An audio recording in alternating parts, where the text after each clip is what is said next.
まず本編に入る前にこの動画の重要な結論から申し上げます。今まさしく僕たちが生きている AI 激動時代。そんな中、国に AI をどう規制されるか、それとも AI 企業がどんな最新モデルを出してくるか、そんな上層部の小競り合いに僕たちの未来を委ねてはいけません。ではどうやって生き残るのか。それは僕たち自身が AI リテラシーを高め、そして最悪のアポカリプスを想定しながらも最高の未来をオプティミスティックに信じるアポカロプティミストとして生き残っていくことが大事なのかもしれません。グレイガーズタンディチャンネルです。本日もよろしくお願いします。いや、またえらい仰々しい始まり方。はい、噛みそうになった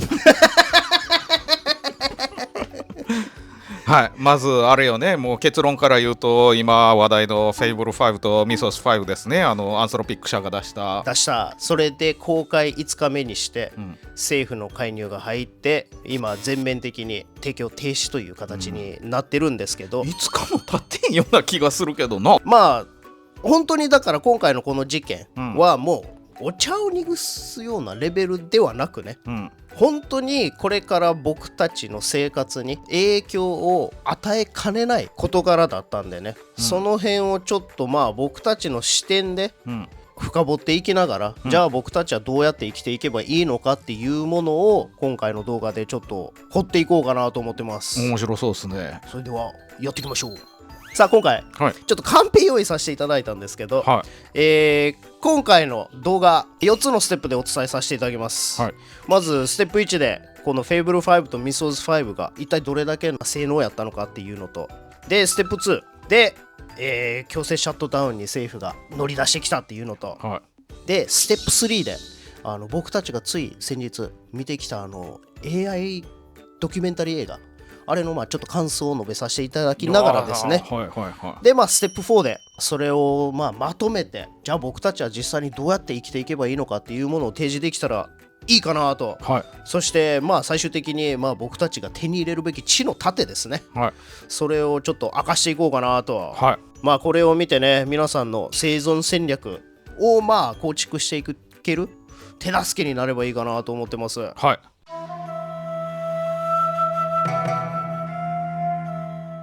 ステップ1、Fable 5と Mythos 5、これがね証明したというか、はもう単なるチャットボットじゃないっていうことです。いやそうやな、だから僕たちが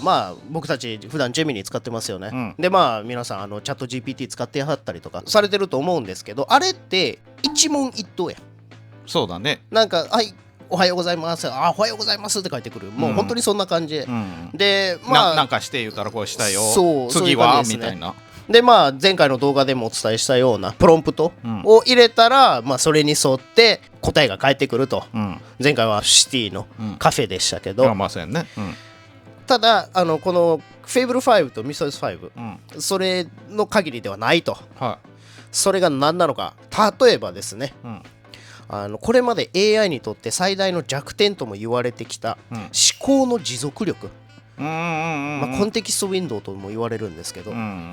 これを克服とまでは言わないですけど、もう圧倒的に性能を伸ばしてきた、それがどういうことかって言ったら、例えば決済大手のストライプ社ってあるんですけど、そこが5000万行を超える巨大なソースコードの大規模回収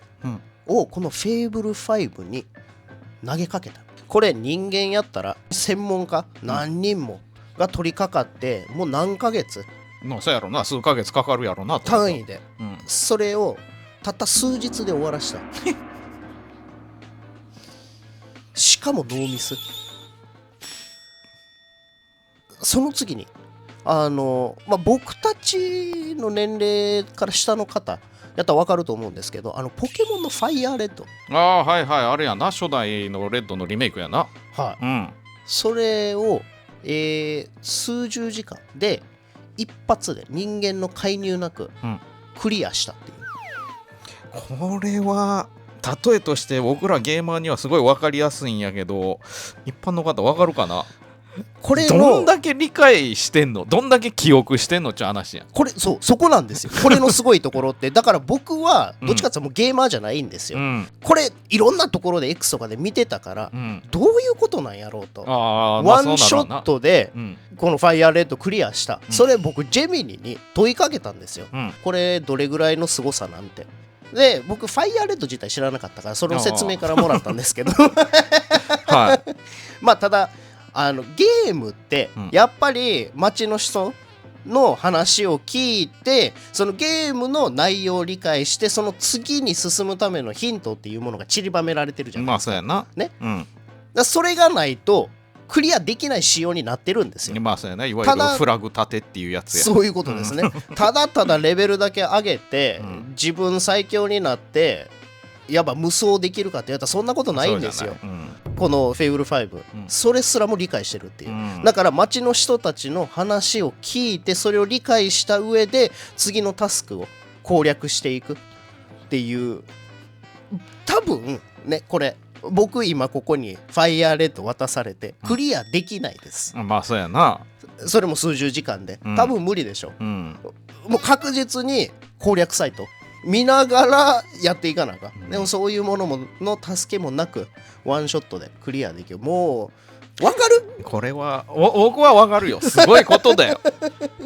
すごいよこれは。それぐらいのもう性能のものがこのフェイブル5なんですよ、ね。ただこれガチガチに、安全性を固めた状態でのリリースだったんですよ、だからその安全装置が行き過ぎてもうちょっとしたことでもすぐ規制引っかかって今のオーパス 4.6 か 4.8 ですね 4.8 か、に落とされるっていうのはネットでちょっと話題になってたけど、もういろんなところでやっぱ、もう騒がれてる叫ばれてる、それぐらいガチガチにそうですね、もうシートベルトガツン締まってる状態。そういう状態でこれ皆さんになんでじゃあそこまでガチガチになってるかって言ったら、このフェイブル5日本でもうここ何ヶ月間か僕らも動画で開けましたけど、ミトリス、これと同じモデルなんですよ、いわばミュトスのセキュリティガチガチにしたものがこのフェイブル5なんですよ、だからこれ同格のものなんよね、で一応ミトリズもミトリズ5として限定公開されてるんですよ、でこれはもうアンソロピック社がこの企業をやったら大丈夫、こういう個人やったら大丈夫っていう安心安全を確認した上でそこにだけ限定公開、あとそのプロジェクトグラスウィングに加盟してる企業さん、個人さんたちだけに限定公開されてるモデルなんですよ、それがですねフェイブル5とミトリズ5、もうそれぐらいのレベルのものがこういうテック企業からで、やっぱり彼らは彼らなりの正義を持ってこういうものを世に出してきてるわけですよね。だからここでオプティミスティックに考えるとしたら、こういうモデルを各分野の専門家たちが使って、例えば今まで解決できなかったその病気の解決方法をやったりとか、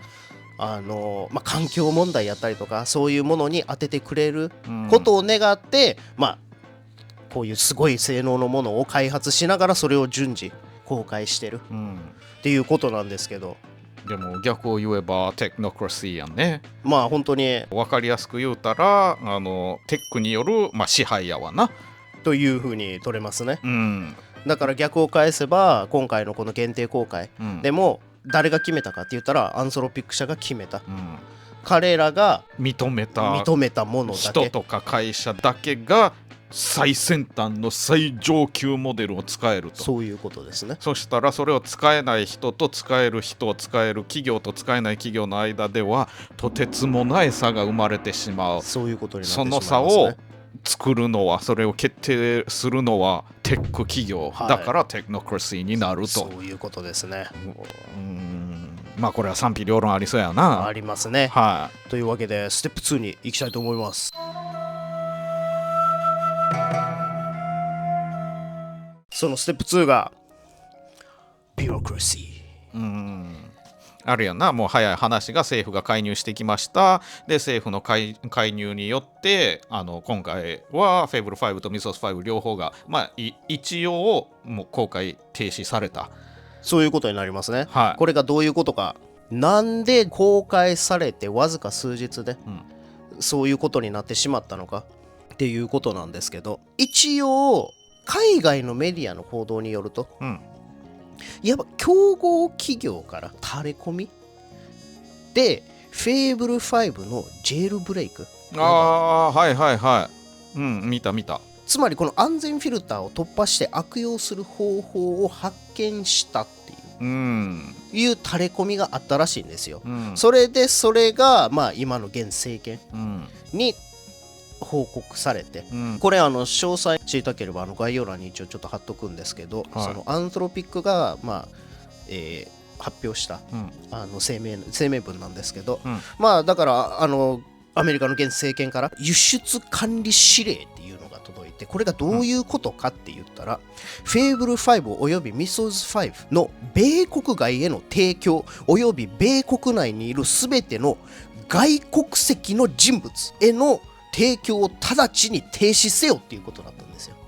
あれやんな、ナショナルセキュリティのためっていう大義名分を掲げてるんやな。そういうことですね。国家安全保障のためっていう、ただこのアンソロピック社、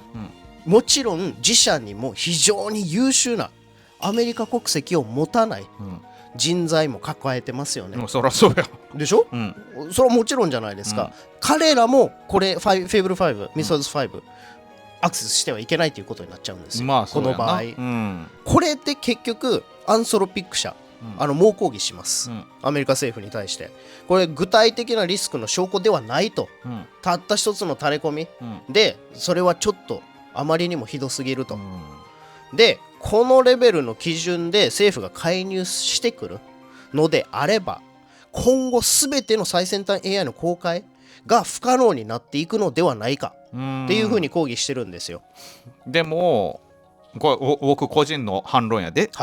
のシーシスに対するアンティシスになるけど、今まで散々世界中のメディアでやで、アントロピックが出したミソウスはやべえっていう、世界の在り方を変えるみたいな、こっちでもほらminute to midnight みたいなメッセージが発表されたの。僕らのあの時の動画でも説明したけど、それぐらいえげつない性能のモデルであるっていうのを数ヶ月間かけて散々 PR 打ってきたわけやから、そういうことですね。そしたらナショナルセキュリティの都合上それを公開してはいけませんってなるのは、まあ目に見えてたというか、まあ当然のことというか、なんかある意味でロケット技術と一緒やな。ロケット技術の開発に外国籍の人間は確か携わったらあかんやろ、アメリカで。そうですね、国防上の理由から、それと一緒の扱いになるってことやな。まあそういうことになりますよね、まあだからアンソロピック社もこうやって抗議はしながらもですね、もちろん国にそんな面と向かって逆らうわけにもいかないんで、だから結果として、一応一時的に、ですけど全世界でフェーブル5とミソズ5の提供を停止している状態であるということなんですよ。だから今ここでも見えるようにテクノクラシーとビューロクラシーのもう二項対立の構図をここに来てあらわにしてしまったというかですね、だからもう世界はこの板挟みの中にそうやんな陥ってしまったなっていう、政府が OK したものしか出したらあかんのか、それとも最先端テック企業がもう最高級のモデルを出してそれに乗っかれる人乗っかれない人の差が広がっていくのかみたいな。もう本当にそんな感じですよね。これはなかなかに、というわけで、次ステップ3。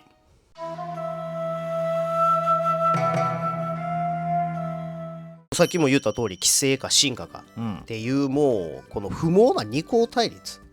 の中で僕たちは答えは一つしかないんじゃないかなっていう、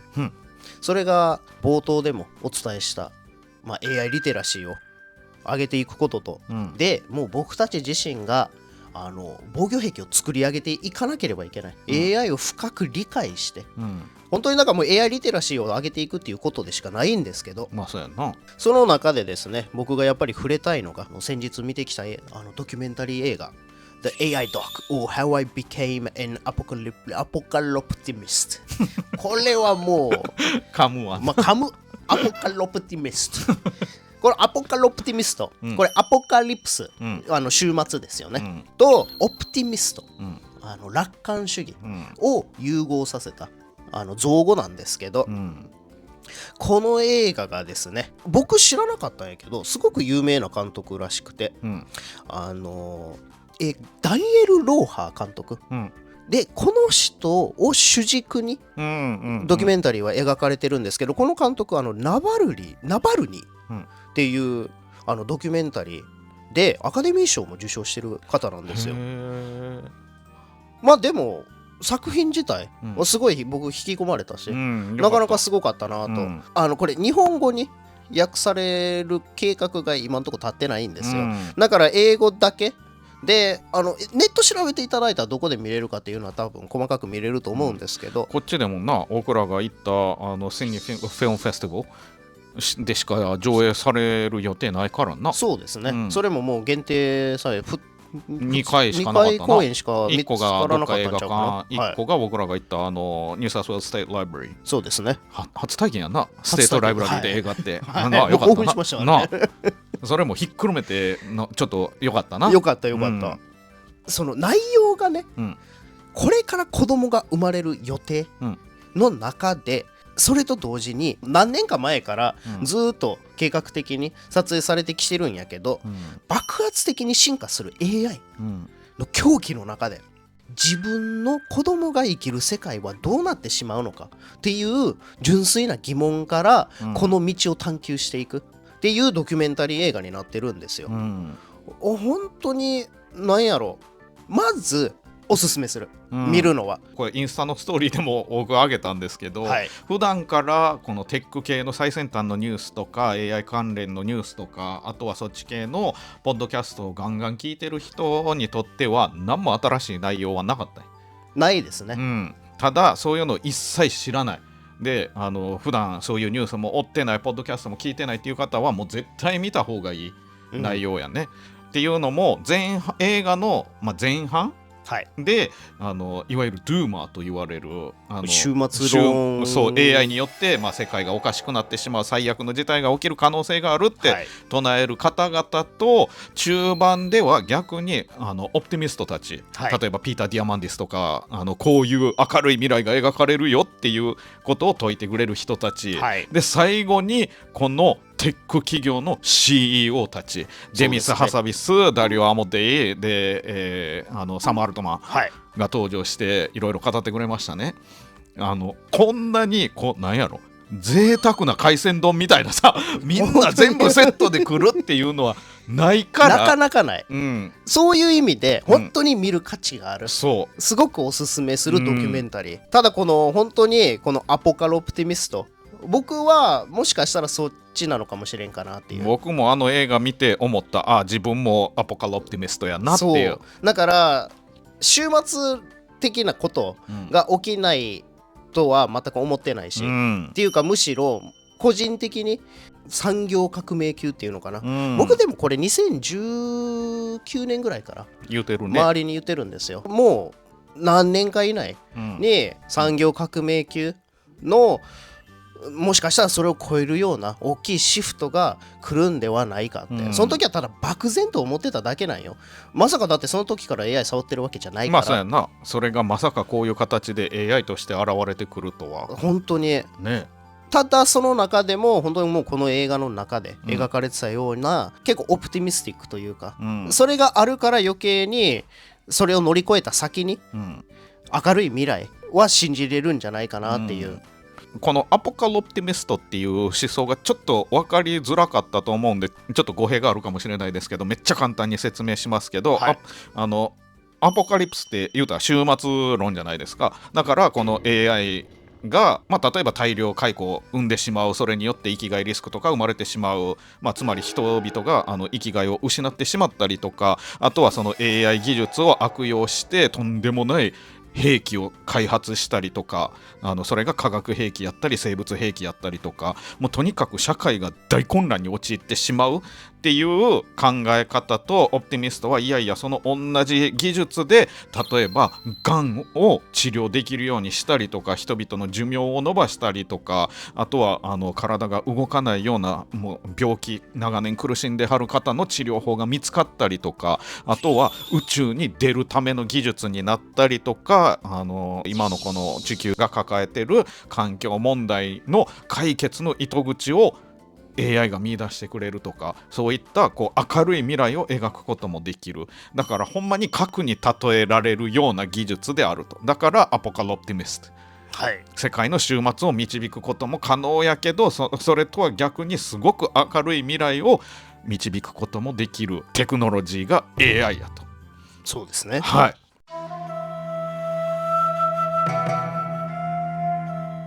ここでですね、一番問題になってくるのはこの AI リテラシーなんですけど、この AI のリテラシーどういうふうに高めていくか、もうリサーチしてください。もうそれしかない。でもちろんね、そんなリサーチだけしろっつって単に投げません。だから分からないことあったらもうぜひコメント欄に置いていってほしい。そしたらそれを僕たちはピックアップしていって皆さんに分かるようなね言葉にしてちょっと解説していきないなっていうのが理想なんですけど、はい、あとは好きな AI を選んで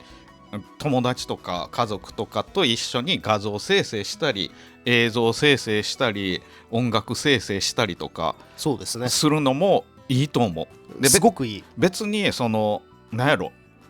今の既存のアーティストをないがしろにしろって言うてるわけじゃないんですよ。これは自分たちが楽しむ分で楽しんだらええわけですから、だから僕らも最近ゴンさんと3人でやりましたね。音楽を作ってますね、はい、僕とゴンさんのアホな会話を拾って僕が拾ってそれをAI にフィードしてですね、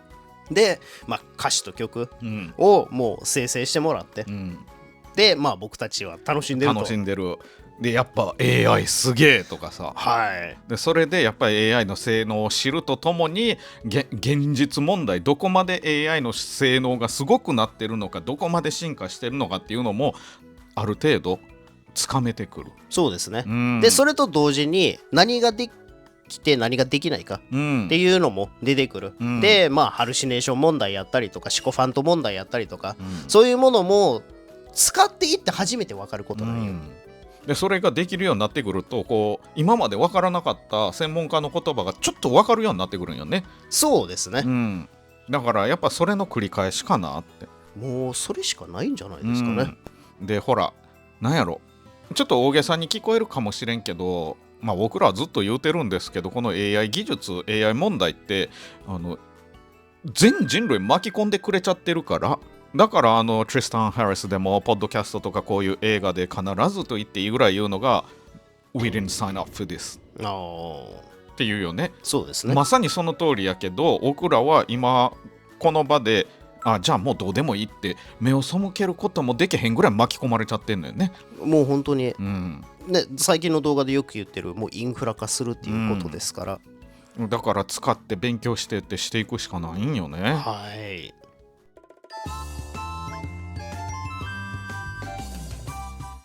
というわけで、今回まとめとしてはですね、今回のこのもうなんていうんですかね、国家対その AI 企業というのか、そういうふうにまとめちゃっていいのかわからないですけど、とりあえずもう今二項対立の構図に発展してしまってるというのは事実なんでね。ただそこに振り回される側になってはいけないと、でもう僕たち自身が自分たちから学び続けていかなければいけない、でニュースからだけの情報ではなく、もう本当に AI に聞いたらもういろんな情報が出てくるんですよ。例えば Google の AI モードでですね Fable 5の性能の凄さを分かりやすく解説してって言ったら、もうすごく綺麗にしてくれる。でそこにいわば一次ソースというか、参照したソースも引っ張ってきてくれるんですよ、で興味を持ったら自分からそこに行って調べていく、僕はもう本当にそういう調べ方をしながら、もう AI に聞いて5歳児でも分かるように解説してください。これすごくいいな。テック系の有名な人とかがこれをやってるっていうのを聞いて僕もやってみようと思ってやったけど、分かりやすい分かりやすいで恥ずかしく思わんでいいんよ、なんか分からんことあったら僕はもう自分のジェミニにフィードして、これを5歳児でも分かるように解説してくださいって。それで砕いてもらうんよ。すごくもう本当に簡単な言葉で、でそこから理解力をちょっとずつ上げていくっていう風な感じで、いろんな情報をやっぱ仕入れるようにしてますよね。だからもう本当にみんなで一緒にその AI リテラシーを自分たちで学んでいきながら、でもうぜひね僕たちのコメント欄の方でね情報を共有し合っていきながら、一緒にこの激動の時代いろんな情報をシェアしていきながらね、お互いに一緒にサバイブしていけたらいいかなと思いますよ。今回の動画がねすごく参考になったよっていう方はぜひチャンネル登録と高評価とハイプもよろしくお願いします。いやー大変な事態ですけど、皆さん一緒にアポカリロプティミストとして頑張って情報共有しながらサバイブしていきましょう。というわけで本日も以上となります。ありがとうございました。ありがとうございました。